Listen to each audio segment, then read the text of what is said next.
안녕하세요, 여러분. 오늘은 나르시시스트의 이중성 사랑과 증오를 넘나드는 이유라는 주제로 이야기를 나눠보겠습니다. 나르시시스트의 행동은 종종 극단적입니다. 한편으로는 사랑을 베풀다가도 갑자기 증오로 변하는 모습을 보이죠. 이러한 이중성은 관계를 어렵고 혼란스럽게 만듭니다. 오늘은 나르시시스트의 이중적인 행동과 그 이유에 대해 깊이 있게 살펴보겠습니다. 구체적인 예시와 관련된 통계, 사례 연구를 통해 이해를 돕고자 합니다. 먼저 나르시시스트의 사랑과 증오 사이의 이중성을 이해하기 위해 그들의 기본적인 심리 상태를 알아보겠습니다.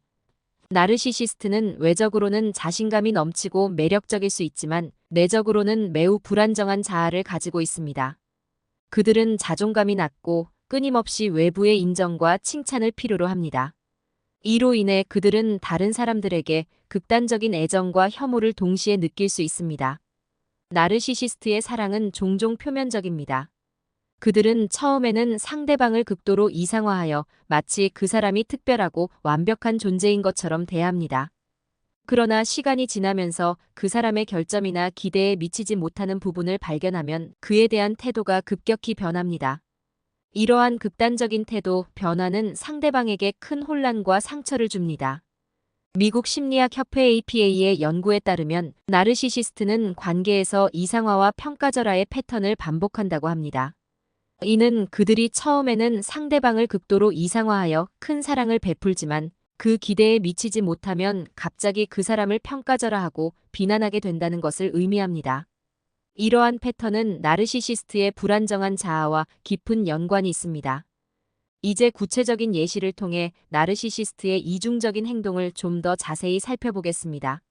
한 여성, 수지는 나르시시스트 성향을 가진 남자친구를 사귀고 있었습니다. 처음에는 남자친구가 수지를 극도로 이상화하며 큰 애정을 베풀었습니다. 그는 수지를 특별하고 완벽한 존재로 여겼고 그녀에게 모든 것을 바치는 듯한 태도를 보였습니다. 그러나 시간이 지나면서 수지가 그의 기대에 미치지 못하는 부분을 발견하자 그의 태도는 급격히 변했습니다.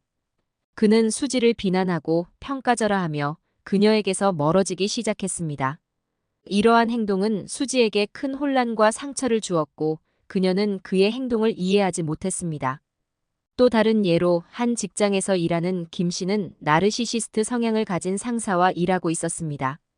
처음에는 상사가 김 씨를 극도로 칭찬하며 그녀의 능력을 인정하고 지원해 주었습니다. 그러나 시간이 지나면서 김 씨가 상사의 기대에 미치지 못하는 부분을 보이자 상사의 태도는 급격히 변했습니다. 그는 김 씨를 비난하고 평가절하하며 마치 쓸모없는 존재인 것처럼 대하기 시작했습니다. 이러한 행동은 김 씨의 자존감을 크게 훼손하고 직장에서의 스트레스 수준을 높였습니다. 나르시시스트의 이러한 이중적인 행동은 왜 일어나는 걸까요? 이는 그들의 불안정한 자아와 깊은 연관이 있습니다. 나르시시스트는 자신의 가치를 외부의 인정과 칭찬을 통해 확인받고자 합니다. 그러나 그들이 이상화한 사람이 자신의 기대에 미치지 못할 때 그들은 자신이 속았다는 느낌을 받고 큰 배신감을 느끼게 됩니다. 이로 인해 그들은 그 사람을 평가절하하고 비난하며 자신의 상처를 보상하려 합니다. 또한 나르시시스트의 이러한 행동은 그들의 어린 시절 경험과도 밀접한 관련이 있을 수 있습니다. 많은 나르시시스트는 어린 시절 부모나 주변 사람들로부터 충분한 사랑과 인정을 받지 못했을 때 이러한 성향을 개발하게 됩니다.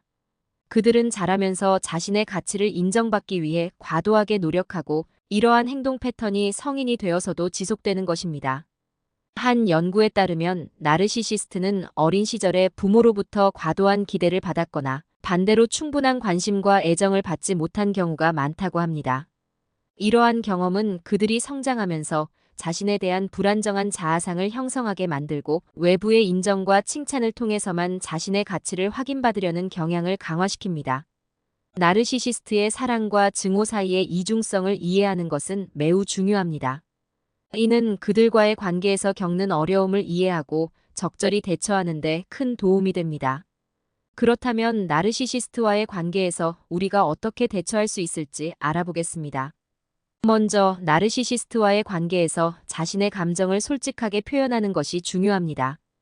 그들의 행동이 나에게 어떤 영향을 미치는지 명확히 전달하고 자신의 감정을 억누르지 않도록 해야 합니다. 이를 통해 나르시시스트가 자신의 행동이 다른 사람에게 어떤 영향을 미치는지 인식하게 할 수 있습니다. 또한 나르시시스트와의 관계에서 명확한 경계를 설정하는 것도 중요합니다. 그들이 나의 의견이나 감정을 무시하거나 비난할 때 단호하게 자신의 의견을 표현하고 이러한 행동을 용납하지 않겠다는 의지를 보여주어야 합니다. 이를 통해 나르시시스트가 나를 조종하거나 이용하려는 시도를 막을 수 있습니다. 나르시시스트와의 관계에서 자기 보호를 위해 전문가의 도움을 받는 것도 좋은 방법입니다. 심리 상담이나 치료를 통해 나르시시스트와의 관계에서 겪는 스트레스를 관리하고 건강한 대처 방법을 배울 수 있습니다. 전문가의 도움을 받는 것은 우리의 정신 건강을 지키는데 큰 도움이 될 수 있습니다. 마지막으로 나르시시스트와의 관계를 정리할 때는 점진적으로 단절하는 것이 효과적일 수 있습니다. 갑작스럽게 관계를 완전히 끊는 것은 어렵고 그들이 강하게 반발할 가능성이 큽니다. 대신 서서히 연락을 줄이고 만남을 피하는 등 점진적으로 관계를 단절해 나가는 것이 좋습니다. 이렇게 하면 나르시시스트가 우리에게 가하는 스트레스와 압박을 줄일 수 있습니다. 지금까지 나르시시스트의 이중성 사랑과 증오를 넘나드는 이유에 대해 살펴보았습니다.